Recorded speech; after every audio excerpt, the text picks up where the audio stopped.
ড্রাইভের সময় সিগন্যাল অমান্য করি তাড়াহুড়া করি পারর একদিন এই যে ট্রেন আসছে সিগন্যালের আগ মুহূর্তে আপনি চলে আসছেন, এটা কি খুব ভালো করছি। খুব ভালো কাজ করছেন? সিগন্যাল পরিজনে তাড়াহুড়া করি উল্টো পথে আইজার গুই বোধকেও এই যে দেখলাম আপনি এখন সিগন্যাল পড়ছে, আপনি ওইখান থেকে ঘুরে চলে আসছেন, এটা কি অসতর্কতা নয়? সেটা আমার ভুল হয়েছে, এটা আমি স্বীকার করি। ইন্দি মোটরসাইকেলত ছোট বাচ্চাও আছে, তারপরও আইজার গুই রং সাইডে 2 মিনিট তেলে কিন্তু তো অনেক ভুল রং সাইডে আয় তো নিজের ভুল কইতে আর ভুলের হারানোর। দেখেন না কি অবস্থা, ক্যামেরা একটু ঘুরাইলে দেখতে পারবেন, দেন সবাই উল্টো পথেই আসতেছে, সচেতন হচ্ছে না তো মানুষ। এই শহরত ব্যাগ গুনেই ব্যস্ত, 5 মিনিট সময় নেই কেউর হাসে।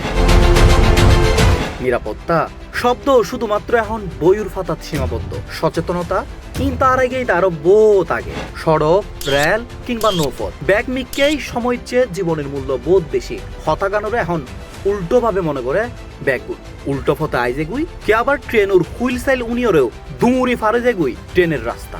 মানে উল্টা পথে বেকিন আইয়ার হন আর কান তারা আছে এনলা যাইতে একখানা তেলই নয়তো না, এন হইতে অবশ্যই হইতে। এই যে ইনুর হারণে দুর্ঘটনা বারবার দেখতে লাগবেন, এরপরও কে উল্টো পথে আসতে লাগবে। আচ্ছা এখন আইছি আর ভুলে অন্যদিন যেন আর নইব।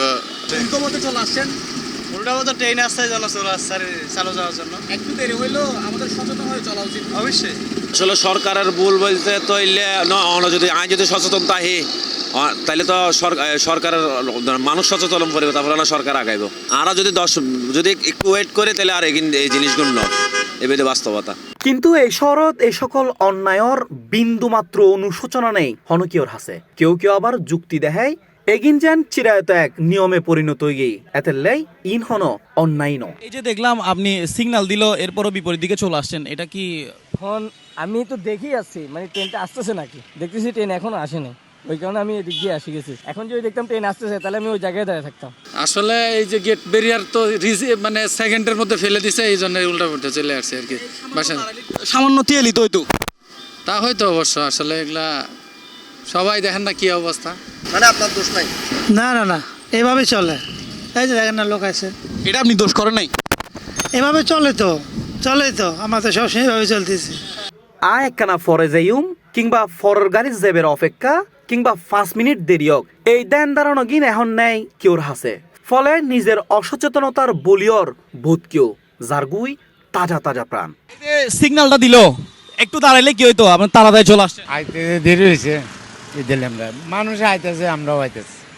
2 মিনিট তেলে কিন্তু হইতো অনেক ভুল রং সাইডে। আয় তো নিজের ভুল কইতে আর ভুলের হারানোর। যদিও যাত্রাপথে নানান সচেতনতার হতা হয় প্রশাসন, তারপরেও এগিয়ে নিবের সময় আছে হার। ট্রেনের মধ্যে দেখেন উপরে উঠে যায়, যদি আল্লাহ না করুক যদি কোনো কারণে দুর্ঘটনায় সব গাছ ছিটকে পড়ে যায়।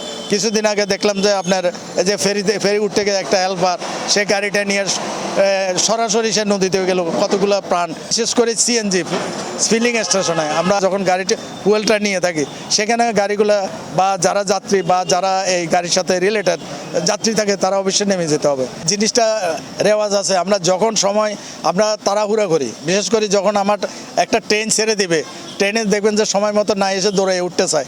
আবার লঞ্চ ঘাটের মধ্যে এরকম দেখা যায়, আমার নির্দিষ্ট সময় দেওয়া থাকে, নির্দিষ্ট সময় আমি না করে তখন ওই যে অন্য কাজে ব্যস্ত থাকি, বিভিন্ন রকম ফল ফ্রুট কিনতে যাই, অথবা সিগারেট খেতে যায়, অথবা অন্য জায়গায় যায়। এই তাড়াহুড়া করার সময় এই ধরনের দুর্ঘটনা ঘটে। এটা হলে সম্পূর্ণ যাত্রীর অসাবধানতার কারণে এই দুর্ঘটনা ঘটে থাকে। তবে আরা নিজ নিজ অবস্থানতুন অপরাধ করি, কিন্তু অন্যজনের ক্ষেত্রে আরা বিচারক সাজি বইতাহি। এই ভিডিওর উদ্দেশ্য আরা নিজেরা যদি ছোট ছোট আইনগিন মানি, তাহলে একদিকে যেমন এই সড়ক দুর্ঘটনা সহ নানান দুর্ঘটনা কমে আইব, অন্যদিকে শৃঙ্খলা জাতির মধ্যে যুক্ত হইব সবুজ শ্যামল বাংলাদেশের নাম। তাহলে আইন আর নিজ নিজ অবস্থানতুন আইন মানি। আহমেদ হোসাইন, C+, চট্টগ্রাম।